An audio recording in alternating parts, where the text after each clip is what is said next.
Chapter 3 The Problem. I confess at these words a shudder passed through me. There was a thrill in the doctor's voice which showed that he was himself deeply moved by that which he told us. Holmes leaned forward in his excitement and his eyes had the hard, dry glitter which shot from them when he was keenly interested. You saw this? As clearly as I see you. And you said nothing? What was the use? How was it that no one else saw it? The marks were some 20 yards from the body and no one gave them a thought. I don't suppose I should have done so had I not known this legend. There are many sheepdogs on the moor? No doubt, but this was no sheepdog. You say it was large? Enormous. But it had not approached the body? No. What sort of night was it? Damp and raw. But not actually raining? No. What is the alley like? There are 2 lines of old yew hedge, 12 feet high and impenetrable. The walk in the center is about 8 feet across. Is there anything between the hedges and the walk? Yes, there is a strip of grass about 6 feet broad on either side. I understand that the yew hedge is penetrated at one point by a gate? Yes, the wicket gate which leads on to the moor. Is there any other opening? None. So that to reach the yew alley one either has to come down it from the house or else to enter it by the moor gate. There is an exit through a summer house at the far end. Had Sir Charles reached this? No, he lay about 50 yards from it. Now, tell me, Dr. Mortimer, and this is important, the marks which you saw were on the path and not on the grass. No marks could show on the grass. Were they on the same side of the path as the moor gate? Yes, they were on the edge of the path on the same side as the moor gate. You interest me exceedingly. Another point. Was the wicket gate closed? Closed and padlocked. How high was it? About 4 feet high. Then anyone could have got over it? Yes. And what marks did you see by the wicket gate? None in particular. Good heaven. Did no one examine? Yes, I examined myself. And found nothing? It was all very confused. Sir Charles had evidently stood there for 5 or 10 minutes. How do you know that? Because the ash had twice dropped from his cigar. Excellent. This is a colleague, Watson, after our own heart. But the marks? He had left his own marks all over that small patch of gravel. I could discern no others. Sherlock Holmes struck his hand against his knee with an impatient gesture. If I had only been there, he cried. It is evidently a case of extraordinary interest, and one which presented immense opportunities to the scientific expert. That gravel page upon which I might have read so much has been long ere this smudged by the rain and defaced by the clogs of curious peasants. Oh, Dr. Mortimer, to think that you should not have called me in. You have indeed much to answer for. I could not call you in, Mr. Holmes, without disclosing these facts to the world, and I have already given my reasons for not wishing to do so. Besides, why do you hesitate? There is a realm in which the most acute and most experienced of detectives is helpless. You mean that the thing is supernatural? I did not positively say so. No, but you evidently think it. Since the tragedy, Mr. Holmes, there have come to my ears several incidents which are hard to reconcile with the settled order of nature. For example? I find that before the terrible event occurred several people had seen a creature upon the moor which corresponds with this Baskerville demon, and which could not possibly be any animal known to science. They all agreed that it was a huge creature, luminous, ghastly, and spectral. I have cross-examined these men, one of them a hard-headed countryman, one a farrier, and one a moorland farmer, who all tell the same story of this dreadful apparition, exactly corresponding to the hellhound of the legend. I assure you that there is a reign of terror in the district, and that it is a hardy man who will cross the moor at night. And you, a trained man of science, believe it to be supernatural? I do not know what to believe. Holmes shrugged his shoulders. I have hitherto confined my investigations to this world, said he. In a modest way I have combated evil, but to take on the father of evil himself would, perhaps, be too ambitious a task. Yet you must admit that the footmark is material. The original hound was material enough to tug a man's throat out, and yet he was diabolical as well. I see that you have quite gone over to the supernaturalists. But now, Dr. Mortimer, tell me this. If you hold these views, why have you come to consult me at all? You tell me in the same breath that it is useless to investigate Sir Charles's death, and that you desire me to do it. I did not say that I desired you to do it. Then, how can I assist you? By advising me as to what I should do with Sir Henry Baskerville, who arrives at Waterloo Station, Drive. Mortimer looked at his watch, in exactly 1 hour and a quarter. He being the heir? Yes. On the death of Sir Charles we inquired for this young gentleman and found that he had been farming in Canada. From the accounts which have reached us he is an excellent fellow in every way. I speak not as a medical man but as a trustee and executor of Sir Charles's will. There is no other claimant, I presume? None. The only other kinsman whom we have been able to trace was Roger Baskerville, the youngest of 3 brothers of whom poor Sir Charles was the elder. The second brother, who died young, is the father of this lad Henry. The third, Roger, was the black sheep of the family. He came of the old masterful Baskerville strain, and was the very image, they tell me, of the family picture of old Hugo. He made England too hot to hold him, fled to Central America, and died there in 1876 of yellow fever. Henry is the last of the Baskervilles. In 1 hour and 5 minutes I meet him at Waterloo Station. I have had a wire that he arrived at Southampton this morning. Now, Mr. Holmes, what would you advise me to do with him? Why should he not go to the home of his fathers? It seems natural, does it not? And yet, consider that every Baskerville who goes there meets with an evil fate.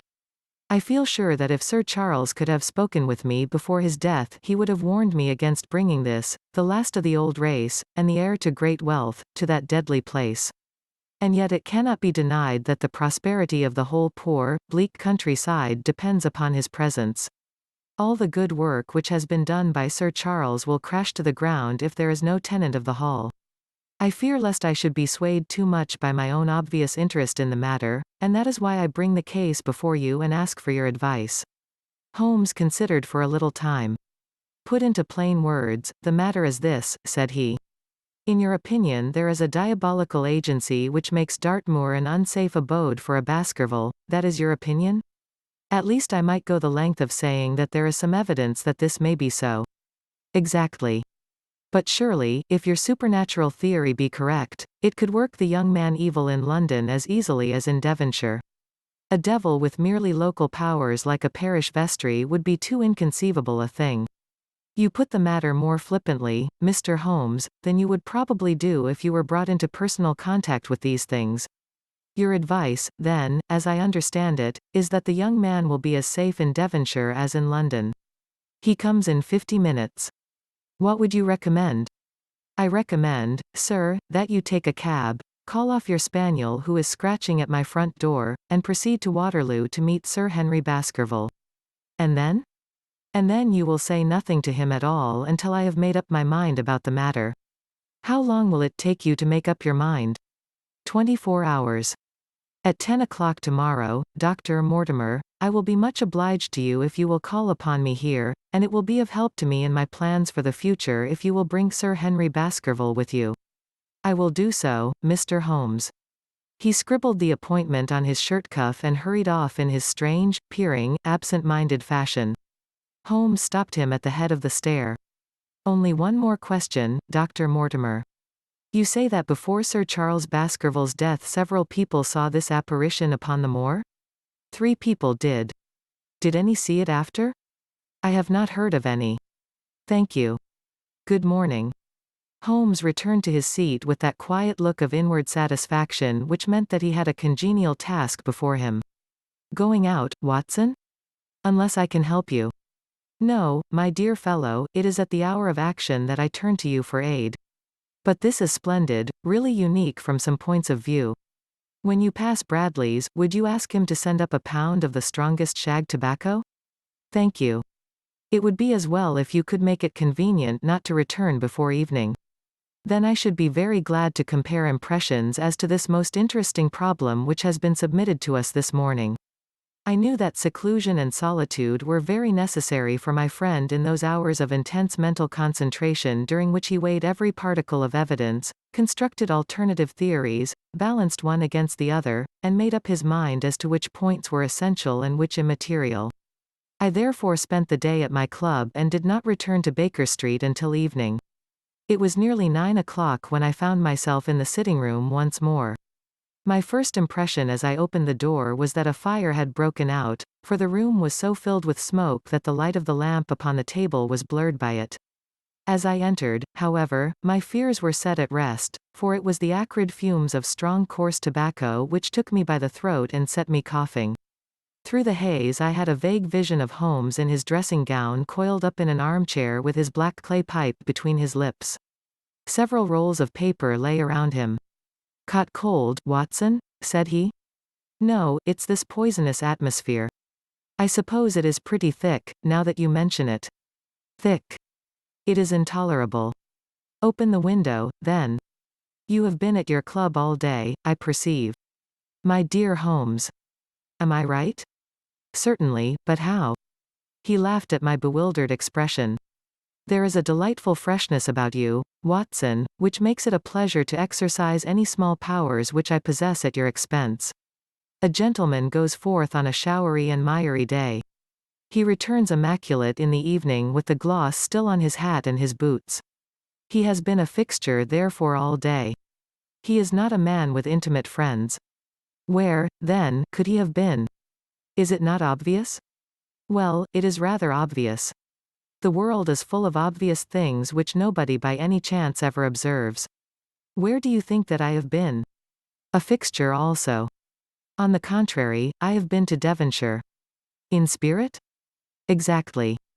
My body has remained in this armchair and has, I regret to observe, consumed in my absence 2 large pots of coffee and an incredible amount of tobacco. After you left I sent down to Stamford's for the ordnance map of this portion of the moor, and my spirit has hovered over it all day. I flatter myself that I could find my way about. A large-scale map, I presume? Very large. He unrolled one section and held it over his knee. Here you have the particular district which concerns us. That is Baskerville Hall in the middle. With a wood round it? Exactly. I fancy the yew alley, though not marked under that name, must stretch along this line, with the moor, as you perceive, upon the right of it. This small clump of buildings here is the hamlet of Grimpen, where our friend Dr. Mortimer has his headquarters. Within a radius of 5 miles there are, as you see, only a very few scattered dwellings. Here is Laughter Hall, which was mentioned in the narrative. There is a house indicated here which may be the residence of the naturalist. Stapleton, if I remember right, was his name. Here are 2 moorland farmhouses, High Tor and Foulmire. Then 14 miles away the great convict prison of Princetown. Between and around these scattered points extends the desolate, lifeless moor. This, then, is the stage upon which tragedy has been played, and upon which we may help to play it again. It must be a wild place. Yes, the setting is a worthy one. If the devil did desire to have a hand in the affairs of men, then you are yourself inclining to the supernatural explanation. The devil's agents may be of flesh and blood, may they not? There are 2 questions waiting for us at the outset. The one is whether any crime has been committed at all. The second is, what is the crime and how was it committed? Of course, if Dr. Mortimer's surmise should be correct, and we are dealing with forces outside the ordinary laws of nature, there is an end of our investigation. But we are bound to exhaust all other hypotheses before falling back upon this one. I think we'll shut that window again, if you don't mind. It is a singular thing, but I find that a concentrated atmosphere helps a concentration of thought. I have not pushed it to the length of getting into a box to think, but that is the logical outcome of my convictions. Have you turned the case over in your mind? Yes, I have thought a good deal of it in the course of the day. What do you make of it? It is very bewildering. It has certainly a character of its own. There are points of distinction about it. That change in the footprints, for example. What do you make of that? Mortimer said that the man had walked on tiptoe down that portion of the alley. He only repeated what some fool had said at the inquest. Why should a man walk on tiptoe down the alley? What then? He was running, Watson, running desperately, running for his life, running until he burst his heart and fell dead upon his face. Running from what? There lies our problem. There are indications that the man was crazed with fear before ever he began to run. How can you say that? I am presuming that the cause of his fears came to him across the moor. If that were so, and it seems most probable, only a man who had lost his wits would have run from the house instead of towards it. If the gypsy's evidence may be taken as true, he ran with cries for help in the direction where help was least likely to be. Then, again, whom was he waiting for that night, and why was he waiting for him in the yew alley rather than in his own house? You think that he was waiting for someone? The man was elderly and infirm. We can understand his taking an evening stroll, but the ground was damp and the night inclement. Is it natural that he should stand for 5 or 10 minutes, as Dr. Mortimer, with more practical sense than I should have given him credit for, deduced from the cigar ash? But he went out every evening. I think it unlikely that he waited at the moor gate every evening. On the contrary, the evidence is that he avoided the moor. That night he waited there. It was the night before he made his departure for London. The thing takes shape, Watson. It becomes coherent. Might I ask you to hand me my violin, and we will postpone all further thought upon this business until we have had the advantage of meeting Dr. Mortimer and Sir Henry Baskerville in the morning.